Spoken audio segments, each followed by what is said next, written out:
Hello दोस्तों, good evening. कैसे हो आप लोग?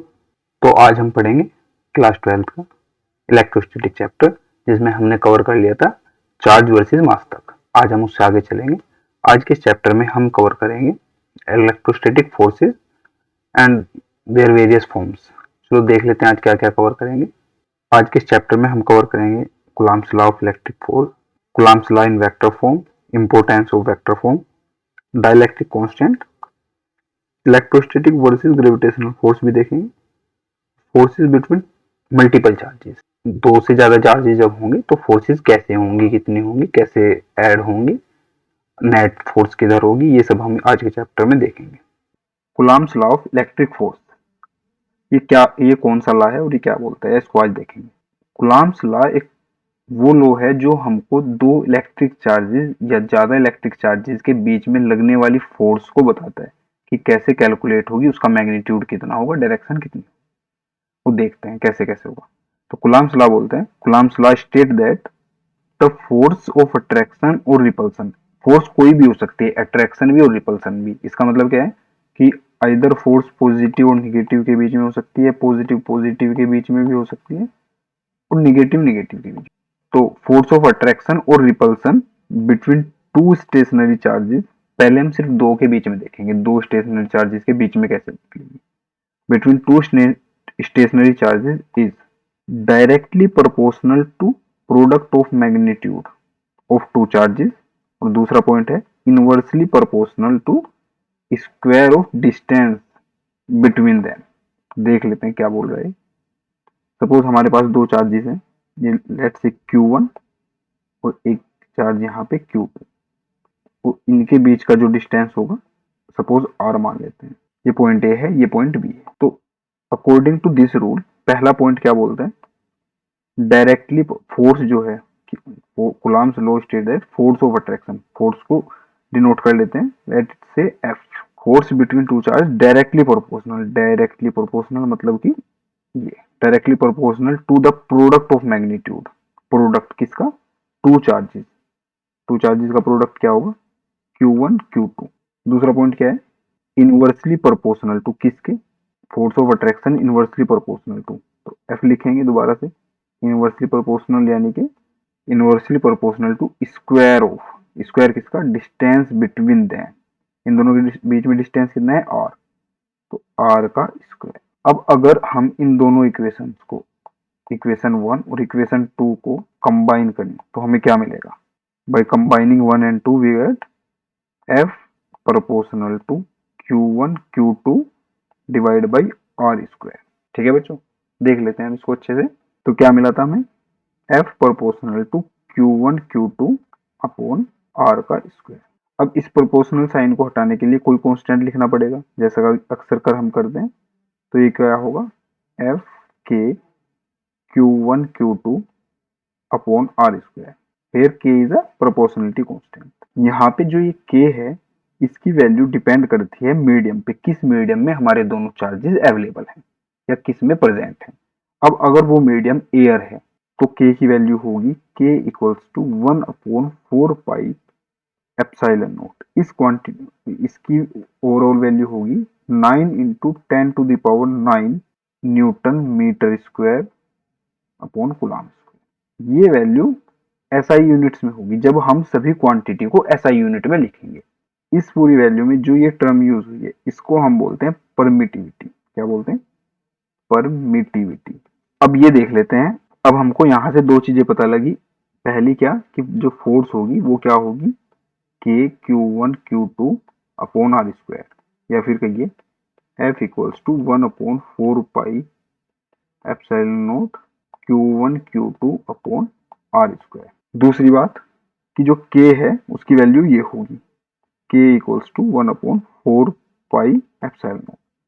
अब अगर के की यूनिट, ये तो डायरेक्ट लिख दिया हमने, अगर ये निकालनी हो कैसे निकली, कि ये कैसे निकलेगी, तो हमने फर्स्ट चैप्टर में समझा था, जब भी हमारे पास ऐसे कुछ होगा के Q1 Q2 upon R square और हमको इसकी यूनिट चाहिए, तो हम इसको एक साइड रख लेंगे, बाकी को दूसरी side, F into R square upon Q1 Q2। अब एफ की फोर्स की ऐसा यूनिट क्या होती है? न्यूटन। न्यूटन आर की क्या होती है मीटर, तो आर स्क्वायर की क्या होगी मीटर स्क्वायर अपॉन Q1 की कुलाम, Q2 की भी कुलाम, तो क्या हो जाएगी कुलाम स्क्वायर। तो ये K की यूनिट होगी, यूनिट ऑफ। ठीक है बच्चों, यहाँ पे हमने देखा कि यहाँ पे हमने देखा Coulomb's law, according to Coulomb's law force between two charges, force between two charges Q1 and Q2। Coulomb's law in vector form, पहले जान लेते हैं वेक्टर फॉर्म क्या क्या है, ये कैसे निकलेगा। जब हमारे पास दो चार्जेस है, let's say we have both positive charges, we have, ऐसे लिख लेते हैं, suppose we have two positive charges Q1 and Q2 kept at distance r from one another। हमारे पास दो चार्जेस हैं Q1 एंड Q2। अब ये दोनों r डिस्टेंस पे रखे हुए, ये डिस्टेंस है r। तो नॉर्मल हमने इनका फोर्स निकाल ही लिया था, अभी निकाला था, क्या होगा F equals to K Q1 Q2 upon r square. तो फिर ये वेक्टर फॉर्म क्या है अभी देख लेते हैं। अगर हम वेक्टर की बात करें तो इस पॉइंट पे Q2 पे जो फोर्स लगेगी वो किसकी वजह से लगेगी Q1 की वजह से। दोनों चार्जेस क्या है पॉजिटिव हैं, सेम चार्जेस हैं, तो फोर्स कौन सी होगी रिपल्सिव, रिपल्सिव यानी कि एक दूसरे से दूर भागने की कोशिश करेंगे। तो Q2 पे जो फोर्स लगेगी वो कैसे लगेगी, और Q1 पे जो फोर्स लगेगी वो लगेगी ये। इसको लिखेंगे F12। इसका मतलब ये है कि force on one due to two. इसको याद रखेंगे, अगर 1 2 लिखा है तो फोर्स जो है पहले वाले पे 1 पे ड्यू टू टू, दो की वजह से, टू की सेकंड की वजह से होगी। और सिमिलरली इसको लिखेंगे F21 force on two due to 1। अब हम फोर्स निकालते हैं F21 force on two due to 1, तो क्या आएगा जो हमने पढ़ा था K Q1 Q2। अब ये वेक्टर क्वांटिटी है, वेक्टर का साइन लगा देते हैं, अपॉन r स्क्वायर, r इनका डिस्टेंस है। लेकिन यहाँ पे डायरेक्शन क्या होगी फोर्स की, जो फोर्स लगेगी तो वो क्या है, ये है, हमने दे रखी है पहले। और ये कौन सी डायरेक्शन है, ये है, ये सपोज ये पॉइंट 1 था Q1, ये 2 था, तो इसको R1 पॉइंट मानते हैं, इसको R2 पॉइंट। तो ये जो डायरेक्शन है वो क्या है R12, और ये इधर से डायरेक्शन क्या है R21, क्या है R21। तो जो ये फोर्स है ये किस डायरेक्शन में है, इसकी डायरेक्शन में है R12 की। तो इसको कैसे लिखेंगे वेक्टर क्वांटिटी को, Q के वो K Q1 Q2 upon R square, और साथ में क्या लिखेंगे R12 यूनिट वेक्टर।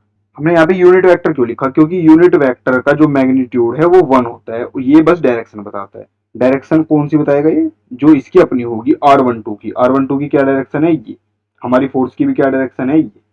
तो इसका मतलब ये हमने डायरेक्शन बताने के लिए लिखा है। तो इसको एक तरह से और याद रख सकते हैं कि अगर F21 लिखा हुआ तो R12 आएगा, ये हमेशा याद रखें। Similarly F12 will be K Q1 Q2 upon R square. तो यहाँ पे आएगा, इसकी डायरेक्शन कौन सी है, ये वाली है, इस डायरेक्शन में क्या है, ये है R21। तो यहाँ क्या आएगा R21 यूनिट वेक्टर।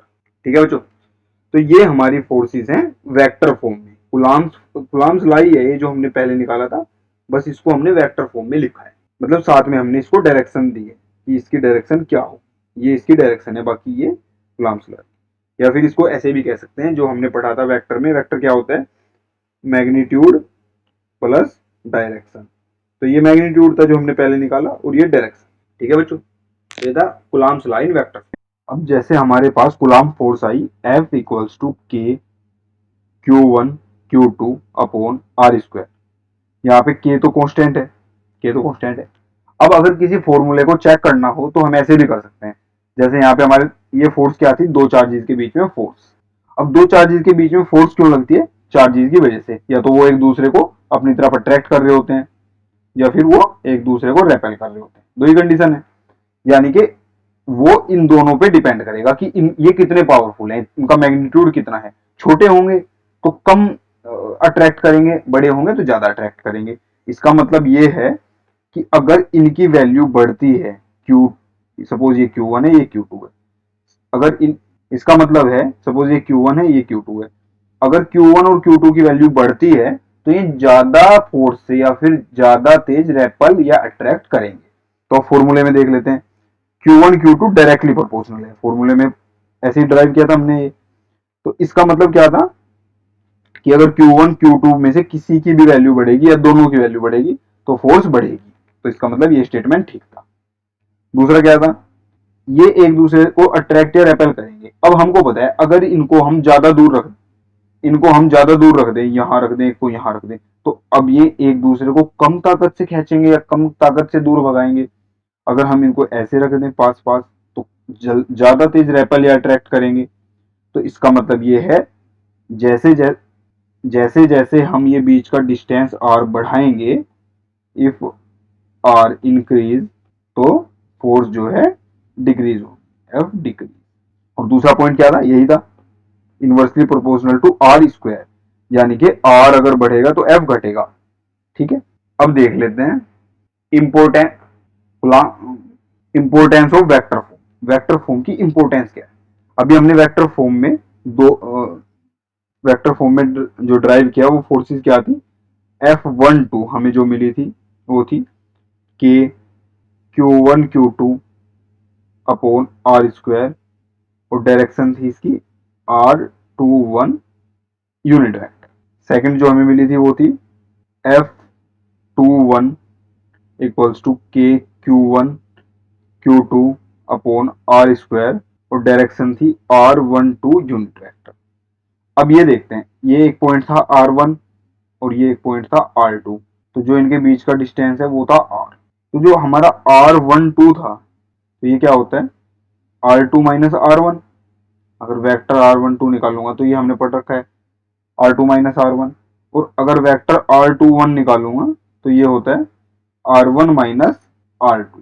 ठीक है बच्चों, तो R21 वेक्टर R21 अगर हम इसको ऐसे लिख लें minus R2 plus R1, minus को बाहर ले लें तो अंदर क्या बचेगा R2 माइनस R1। अब ये क्या बन गया, ये क्या बन गया, यहां से देखो ये बन गया R12, तो R21 आया हमारे पास माइनस R12। ठीक है बच्चों, यानी कि R12 जो है इसका अपोजिट है। वो तो हमको डायरेक्शन यहाँ से पता था, R12 ये था, R21 ये था।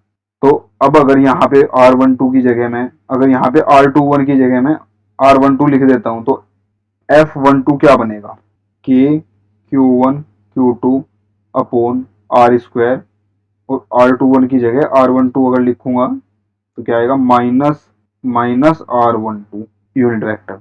अब अगर हम माइनस को बाहर ले लेते हैं तो F12 इक्वल्स टू माइनस, अंदर बचेगा K Q1 Q2 upon R square R12 unit vector. अब जो ये पार्ट है, तो ये देखो ये सेम है, तो यहां से क्या कंक्लूड हुआ कि F12 जो है निगेटिव ऑफ F21। तो वेक्टर फॉर्म हमें क्या बताता है कि जो फोर्स होगी वो एक दूसरे के इक्वल एंड अपोजिट होगी। तो ये किसको ओबे कर रहे हैं, ओबे न्यूटन थर्ड लॉ। ठीक है बच्चों, अब दूसरा इंपॉर्टेंस देख लेते हैं वेक्टर फॉर्म का क्या होगा। हमारे फॉर्मूले में जो हमने फोर्स का निकाला है अभी तक, F12 हो या F21 हो, तो वो कैसे लिखा गया है, K Q1 Q2 upon R square R12 unit vector, या फिर R21 यूनिट वेक्टर। तो इसका मतलब क्या है कि जो फोर्सेस हैं वो इसी लाइन के लोग हैं, या तो इधर को या तो इधर को। तो इसका मतलब ये है कि जो दो चार्जेस के बीच में फोर्स लग रही है वो उसी लाइन के लोग हैं जो उनको लाइन ज्वाइन कर रही है। तो ऐसे फोर्सेस जो उस लाइन के अलोंग हो, जो उन दोनों बॉडी को ज्वाइन करती हो, तो उन फोर्सेस को बोलते हैं सेंट्रल फोर्सेस। क्या बोलते हैं, सेंट्रल फोर्सेस। तो these forces are also known as central forces, ये याद रखेंगे। ठीक है, सेंट्रल फोर्स। तो इलेक्ट्रोस्टैटिक फोर्स जो है इक्वल एंड अपोजिट है, और ये सेंट्रल फोर्स भी है। डाइलेक्ट्रिक कांस्टेंट, और दूसरा क्या लिखा है, रिलेटिव परमिटिविटी। देख लेते हैं क्या होता है डाइलेक्ट्रिक कांस्टेंट और रिलेटिव परमिटिविटी क्या होता है। अभी हमने पढ़ा था कि जो भी फोर्स होगा F equals to K Q1 Q2 upon R square होगा, और इसमें K क्या है, कांस्टेंट। K की वैल्यू क्या लिखवाई थी, K equals to 1/4 pi epsilon naught, और ये वैल्यू कब थी, इन वैक्यूम और in free space, in free space. शायद ये पीछे एयर बोल दिया था, ये इन वैक्यूम या फिर इन फ्री स्पेस होगा। ठीक है बच्चों, इन वैक्यूम या फिर इन फ्री स्पेस। अब अगर हमारे जो चार्जेस हैं Q1 एंड Q2, ये जो चार्जेस हैं ये फ्री स्पेस में ना हो कि किसी एक मीडियम में हो, ये किसी मीडियम में है, तो फिर देखते हैं क्या होगा। लेट से ये जो मीडियम है इसमें जो फोर्स लग रही है, पहले ये फ्री स्पेस में थे, सपोज Q1 Q2 यहाँ पे थे, डिस्टेंस सेम है R और R, यहाँ पे भी R यहाँ पे भी R। तो पहले सपोज फोर्स लग रही थी ये, पहले जो फोर्स लग रही थी वैक्यूम में, इसको VAC ऐसे डिनोट कर लेते हैं। पहले फोर्स क्या लग रही थी 1/4 pi epsilon naught Q1 Q2 upon R square.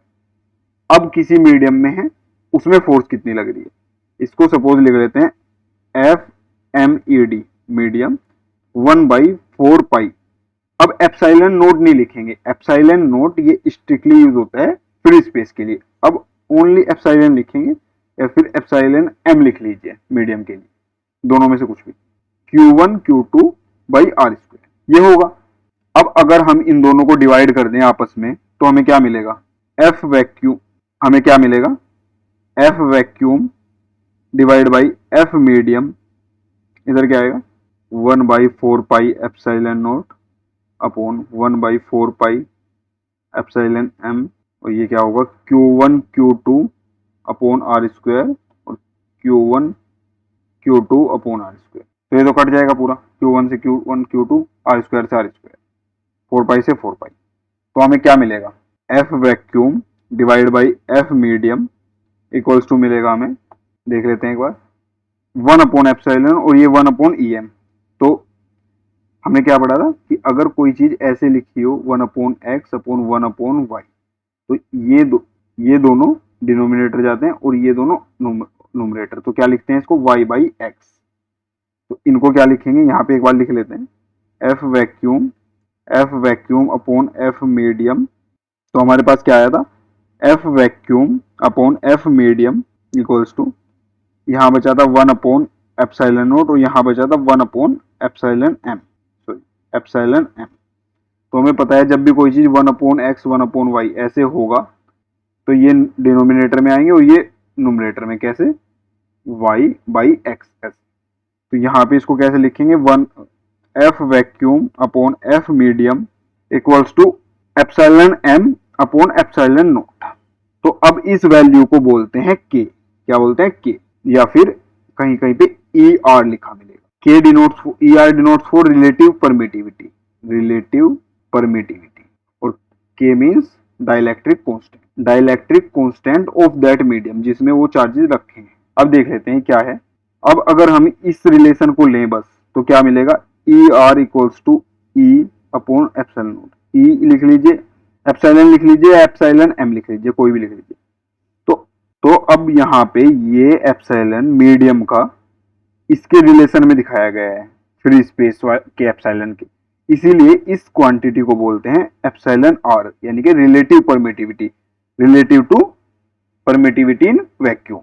तो अगर कहीं पे हमें कोई मीडियम दिया गया हो तो इसकी वैल्यू क्या निकाल सकते हैं यहाँ से, E medium equals to epsilon R upon epsilon naught, या फिर अगर यहाँ पे K लिखते हैं हम, K equals to epsilon M upon epsilon naught, तो हम लिख सकते हैं इसको epsilon M equals to K epsilon note.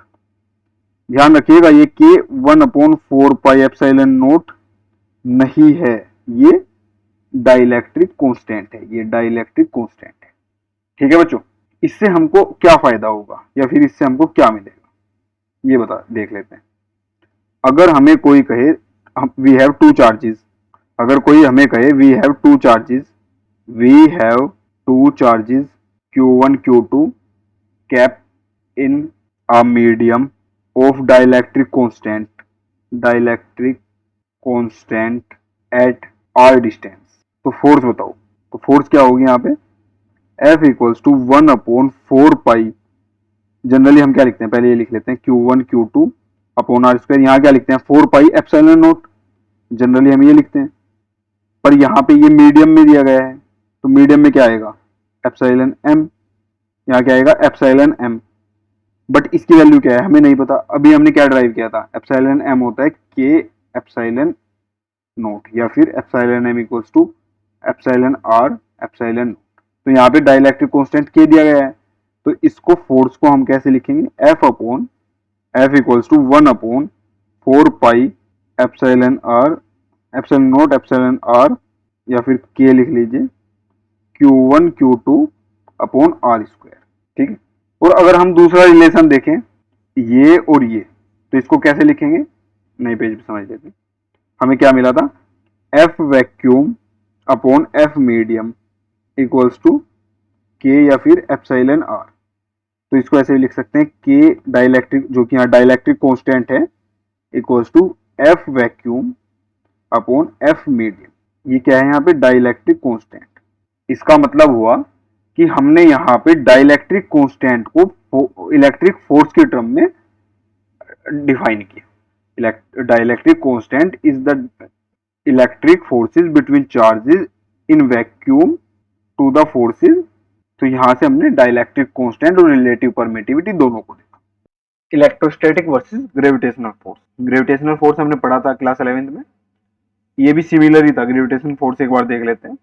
Gravitational force एक बार रिकॉल कर लेते हैं। क्या था कि अगर हमारे पास दो मासेस हैं m1 एंड m2 और वो r डिस्टेंस पे रखे हुए हैं, तो इनके बीच में जो फोर्स लगेगा F, वो क्या होगा, G, जो कि कांस्टेंट था, gravitational constant, m1 m2 upon r square.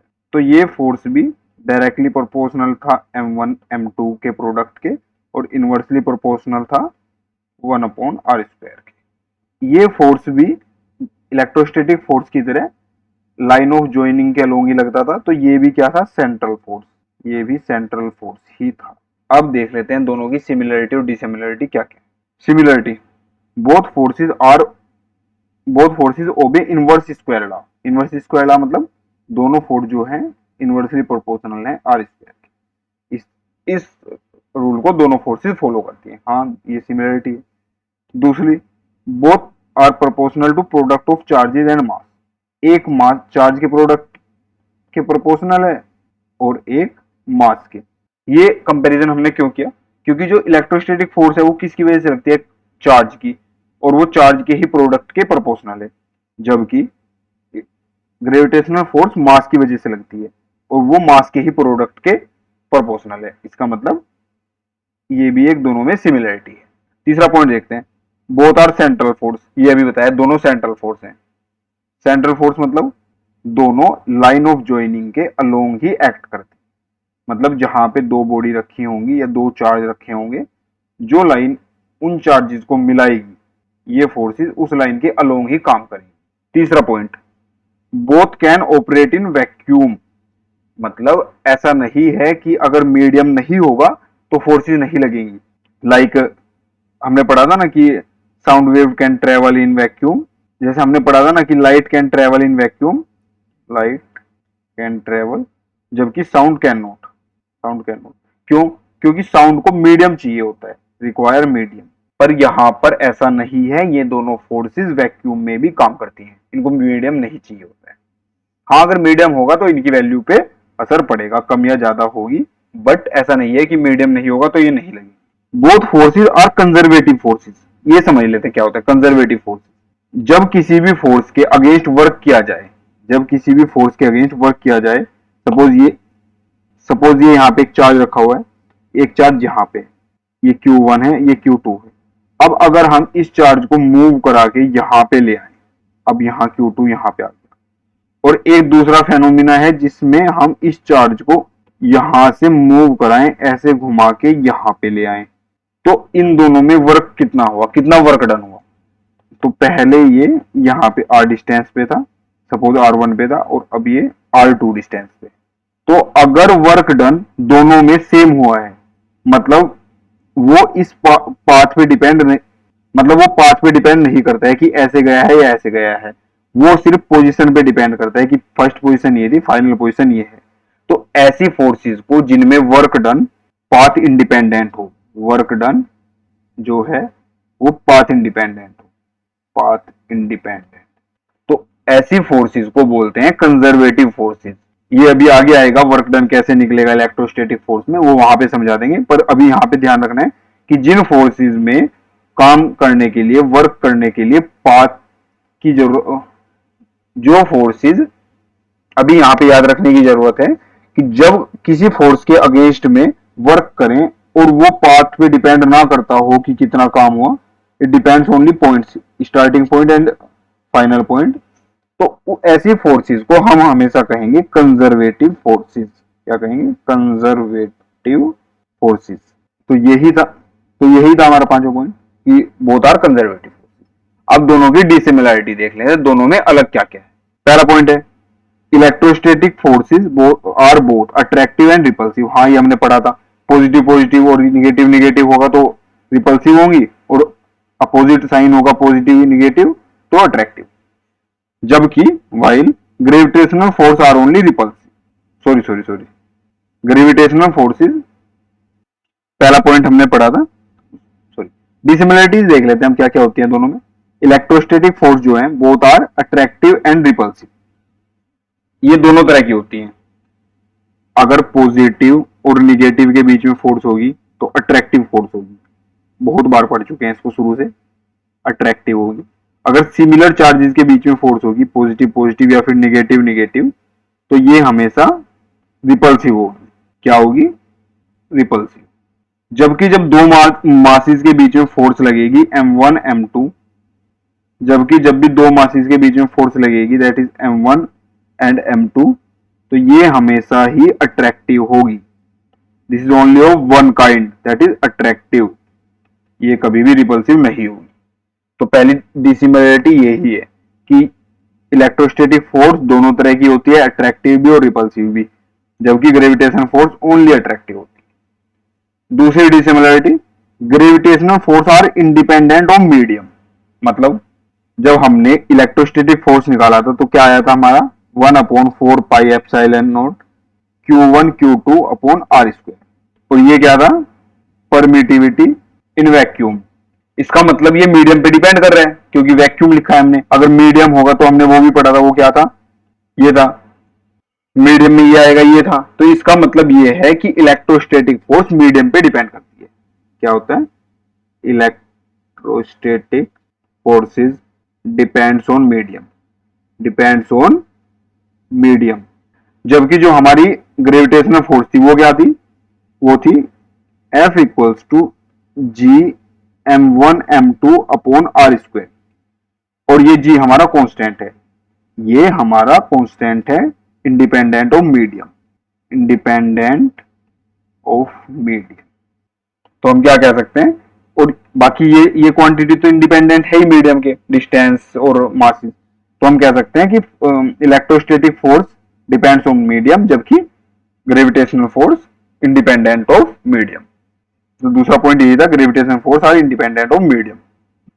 Third and last point, electrostatic forces are much stronger than gravitational force. ये याद रखना है आपको कि इलेक्ट्रोस्टैटिक फोर्सेस जो है वो बहुत स्ट्रोंग होती है ग्रेविटेशनल फोर्स के मुकाबले।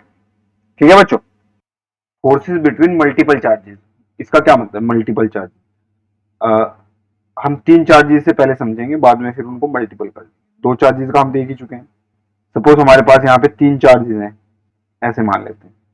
ये सपोज Q1 Q2 और Q3, ये सपोज R1 पॉइंट है, R1 वेक्टर R1 कह लीजिए, ये वेक्टर R2, ये वेक्टर R3। अब हमें इस सिचुएशन में Q1 चार्ज पे फोर्स निकालनी है due to Q2 and due to Q3।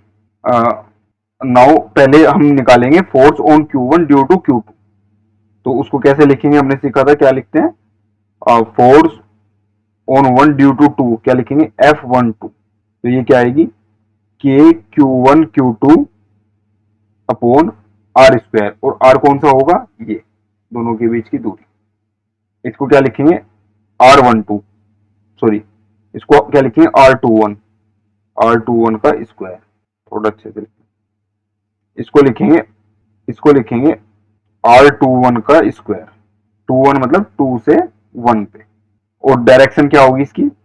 R21 unit vector, ये होगी ना R2 से 1 पे, ये इसकी डायरेक्शन। Similarly F31, similarly force on 1 due to 3, ये कितनी होगी? इसको क्या लिखेंगे? F13 vector. ये क्या होगी? KQ1, सॉरी ये क्या होगी? KQ1 Q3 अपॉन R31 का स्क्वायर, और डायरेक्शन क्या होगी? वेक्टर R31, यानी कि यूनिट वेक्टर। तो अगर मैं दोनों का चार्ज टोटल फोर्स निकालूं वो क्या निकलेगी? F on one, single one से इसको डिनोट कर देता हूं, ये आएगी F12 प्लस F13, या फिर कहें क्या निकलेगी, ये होगी KQ1 Q2 अपॉन R21 का square, R21 plus KQ1 Q3 upon R31 का स्क्वायर, R31 यूनिट वेक्टर, या फिर कहिए F1 इक्वल्स टू KQ1 को हम बाहर ले सकते हैं और अंदर बचेगा Q2 अपॉन R21 का square, R21 unit vector, plus Q3 upon R31 का स्क्वायर और R31 यूनिट वेक्टर। तो अगर यहाँ पर दो चार्जेस की जगह ज्यादा चार्जेस होते, सपोज करें n चार्जेस होते, तो फिर क्या चेंजेस होते, इस इक्वेशन में और भी ऐड हो जाते, F14 प्लस F15। सपोज हमारे पास n चार्जेस होते तो क्या आता लास्ट में F1n, इसको कैसे लिखेंगे, तो हमारे पास फिर फोर्स ऑन वन क्या आता, ये आता KQ1 Q2 अपॉन R21 का square 21 unit vector plus KQ1 Q3 upon R31 का square R31 unit vector and it is up to n, nth क्या होता KQ1 QN upon RN1 square RN1 का unit vector. तो इसको if we express this in more general form, what is this, F1 equals to K summation of Q1 सब में common है, summation of QI upon RI1 का square RI1 unit vector हो गया, और I कहां से कहां तक होगा, I होगा 2 से, फर्स्ट टर्म क्या है 2 से n तक। तो जब भी हमारे पास दो से ज्यादा वेक्टर हों, जब भी हमारे पास मल्टीपल चार्जेस होंगे, तो उनका टोटल फोर्स जो है वो वेक्टर सम निकलेगा। यहाँ पे आप एक्सप्रेशन देख सकते। थैंक यू दोस्तों, आज की वीडियो में इतना ही था। आगे के बचे हुए टॉपिक आगे की वीडियो में हम जल्द ही कवर करेंगे। थैंक यू दोस्तों।